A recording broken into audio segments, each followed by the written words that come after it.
Yo, what's up? It's the one and only HipHopGamer, Resident Evil 7. I told y'all, I've been telling y'all all day. Now listen, I'm gonna tell you real quick, right? So I only played the first hour of the game. The reason why I only played the first hour, because I was scared to go into the rest of the joint. You gotta take breaks. You gotta take breaks, and then I was on my way out here. So that's why I only played an hour of it, because I had to come to Texas. So that first hour alone is one of the most mind-blowing experiences in horror and gaming existence.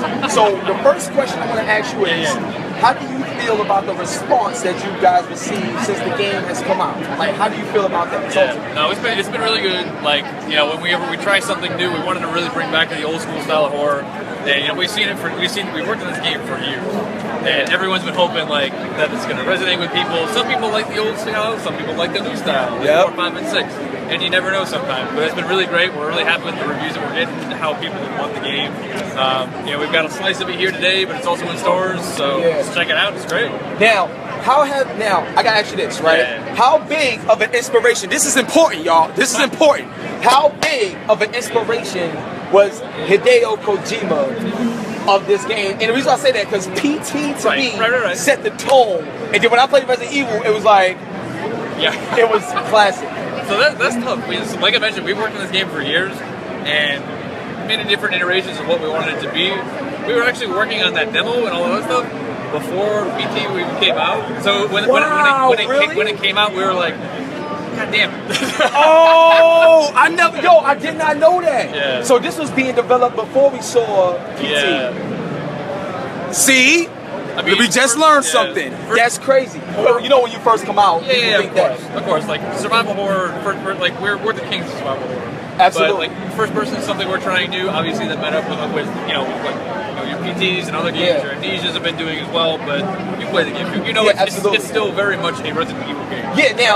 Now one of the questions that I want to ask you is graphics. Look, I know you got a drink in your hand, but just hold the belt for 1 second. I'm so sorry. Just hold the belt for 1 second. I'm so sorry. I'll take it back. But I have to know. So when I'm live streaming the game, right, and you see the cars, like in the very beginning of the game, you see the car, I was like, yo, this look amazing. And I was like, is this the game? Is this the game? And then when I'm in the car and I started looking around, I was like, yo, the graphics is real. I was losing my mind. How did y'all get the graphics? What are y'all doing? What are y'all using? Did you do anything extra with PS4 Pro? Because that's what I played it on. We did. Yeah. Oh, you did? We did. Talk to us about that. So we got the whole game, whether you play at PS4, PS4 Pro, Xbox One, PC, it's a whole new engine. It's so new we just call it the RD engine. It's the only game. It's the only game we've used for so far. But between like the environments and even the people, so you'll notice like all the facial capture, all the animations and stuff of the people, those are actual actors. If you like look up their likenesses, it's literally a one-to-one. You know, sometimes we give them different hairdo, we give them a beard and stuff. Yeah. But you see that actor, then you see that face. It's a technology we call it's like photogrammetry. It's really, really cool. Wow. It's really like a one-to-one. So if you played the demo, you remember it's like you put in the tape and there's a videotape where it's like the guys who are going through the house. Yeah. The guy named Pete, like the reporter guy, that's the guy that just works. He works at our office. Like, you serious? Yo, that's dope.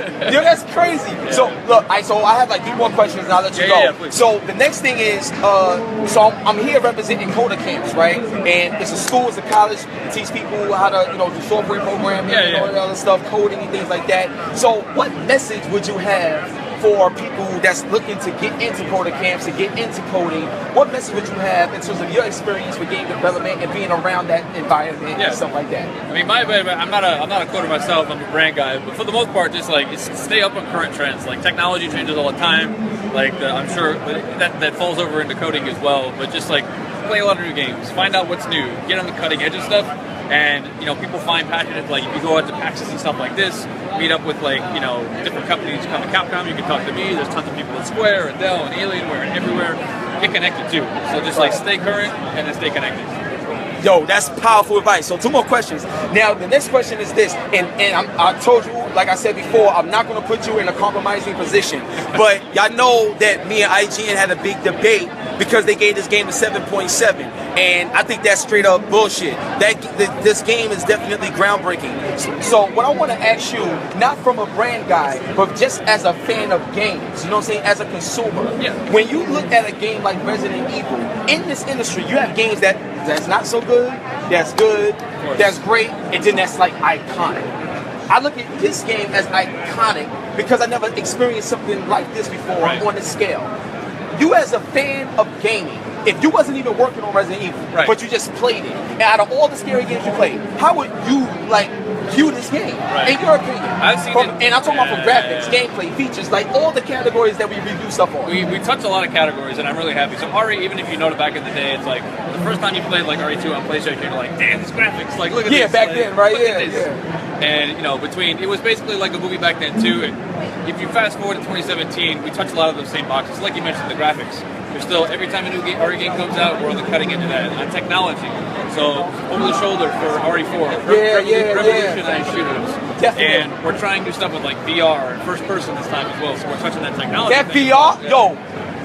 I'm gonna tell you right now, if you have a bad heart or you've been to the hospital in the past 6 months, don't play Resident Evil 7 in VR. Just don't. Yo, my man Tommy, showed him, so my man Thomas, right here, I showed him the joint in VR, and well, I ain't showed him in VR yet, but I showed him the stream, and he was like, "That's crazy." Yeah. So Oh yeah, but all that stuff wrapping together, like, and then combo that with like a brand new story. We're also trying to like bring back the roots of the franchise as well. Like, it's totally different than any other game we played. The closest thing I can attest it to is probably like the Resident Evil remake. If you play that, like, it's basically as if we made like an RE1 type game in 2017. So that being said, like those original ideas with all the new tech and all that stuff, like it is very, very high. Because Resident Evil, as a fan, like I remember playing RE2 was the first one that I played. Played it on probably the worst version was N64 back in the day. Right. But it was still iconic to me, and like you get a lot of those like swollen up feelings, like no matter how many times, like if I know a jump scare is coming, like sometimes they don't, they're procedural at times, they don't trigger all the time. And you come back there and it gets you again. Yeah, hell yeah. That's what I played like 20 million times. It's like it's still got that magic every once in a while. And I really appreciate it. That's amazing. Yeah. So last question, right? Yeah.